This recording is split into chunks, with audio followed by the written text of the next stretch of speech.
Hello everyone, my name is Janet Martinez, and today I'll be discussing with you, three of the most gullible yet famous people whose lives are an example to us of how we should never allow our self-esteem to be ruined, our reputations to be tarnished, or our integrity to be crushed by others. For instance, I have a question for all of you. Have any of you been told that you could be famous simply by doing something like an advertisement, being a model, becoming an actress, any of that?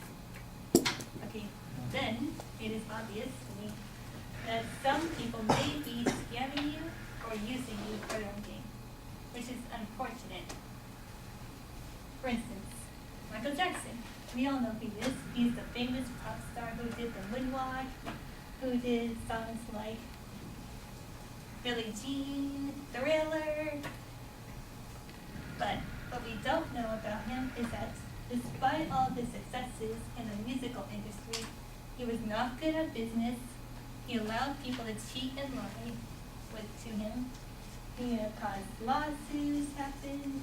He had slave problems, which eventually led to his death.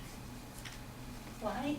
Because he was vulnerable, he was lonely, he did not have the self-esteem that he should have had, which is very unfortunate. Next slide, please.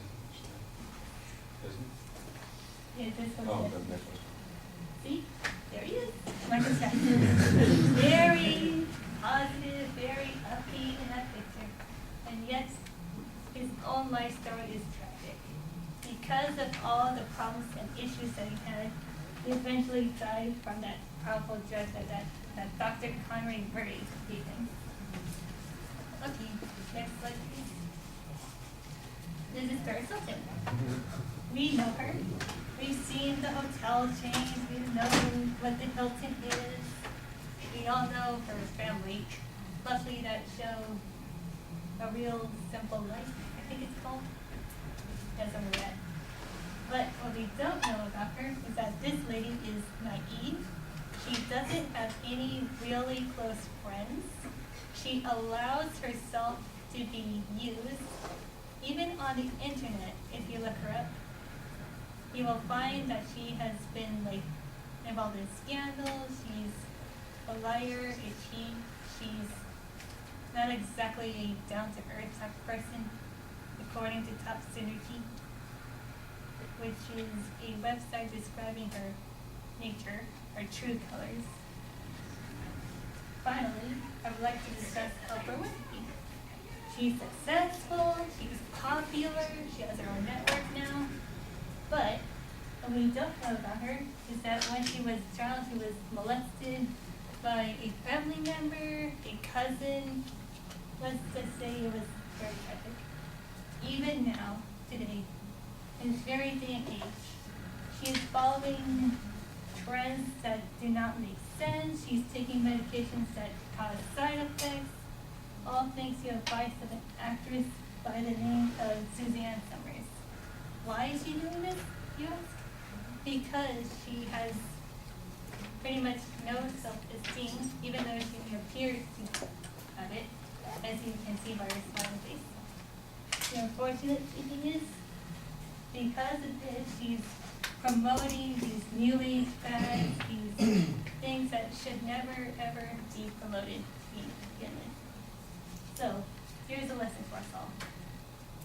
To never ever allow people to manipulate us, to make us their property, to push us under the rug, nor should we be vulnerable. Rather, we should take a stand and not let the next generation become influenced by such negative and evil habits. Sorry. Thank you.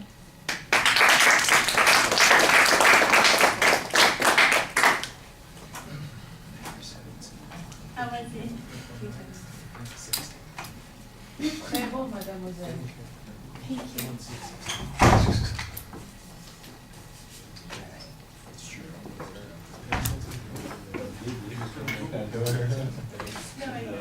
Suggestions is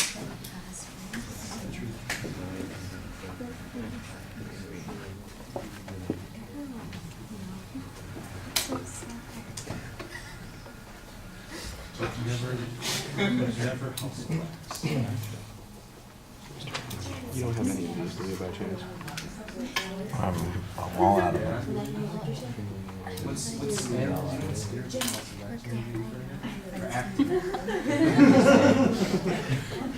Paris comes into acting as a serious To like something else? Do you know what's the scariest part of that movie? Actually, The scariest part of that movie was House of Wax, that she was Wait, I need to. That was the scariest part. Okay, don't wait. I can't watch her. I was close my eyes. Oh, or do you need a quarter? And does he need That was like the worst thing about the movie recording.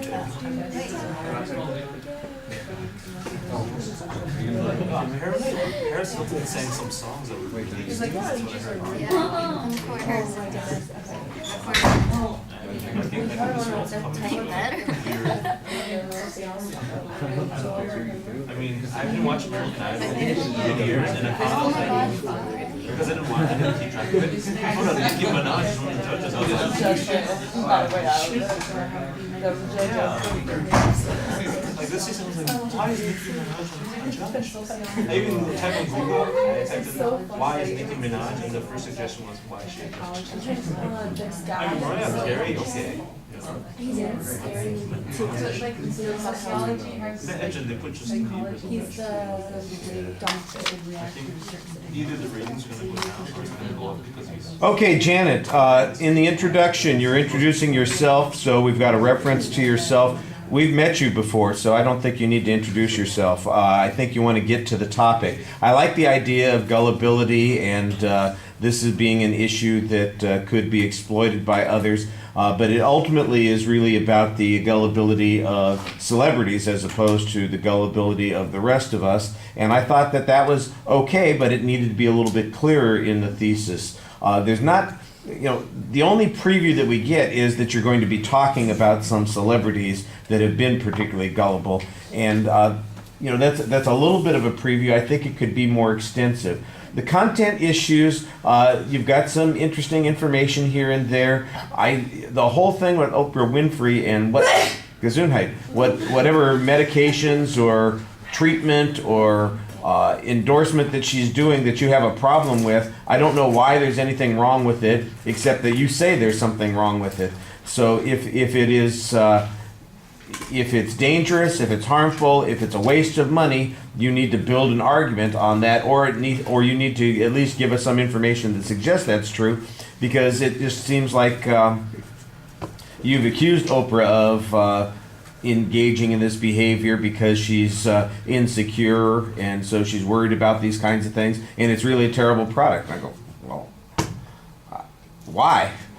I don't know what's bad about it, and it would be like saying, well, Michael Jordan is a bad guy. He's insecure because he's endorsing batteries, and what the hell does he know about batteries? He's just one of those guys that needs reassurance, and he's selling these terrible batteries. And I'm going, well, what's wrong with the batteries?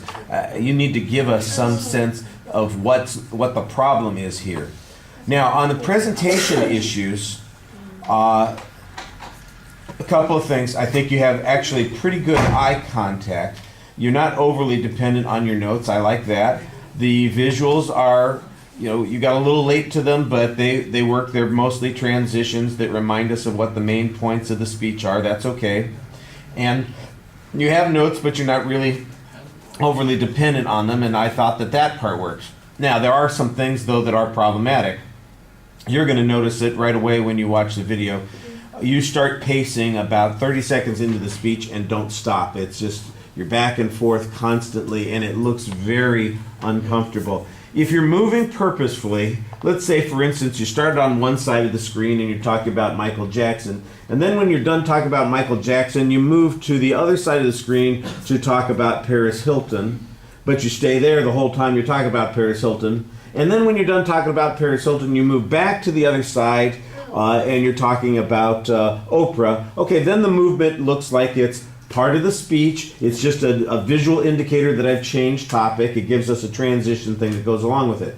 But it's the caged tiger look that you've got. And frequently when you're moving that way, you turn away from the audience, you disengage us. Even though you look up, your body is shifted the direction away from the audience. The angle of your head is a little bit different, and it's clear that this is where all of your anxiety is coming out. So that's the biggest thing that you need to work on. On your voice, look, you've got one of those quiet voices. I think we can recognize that. So you're going to have to work a little bit harder at making some effort to be heard, especially at particular times. In the introduction, you want to get our attention quickly, so maybe a little bit extra emphasis there. There's the variety in your voice. You need to try and punch it up a little bit, like we were doing with the Jabberwocky exercise that you did.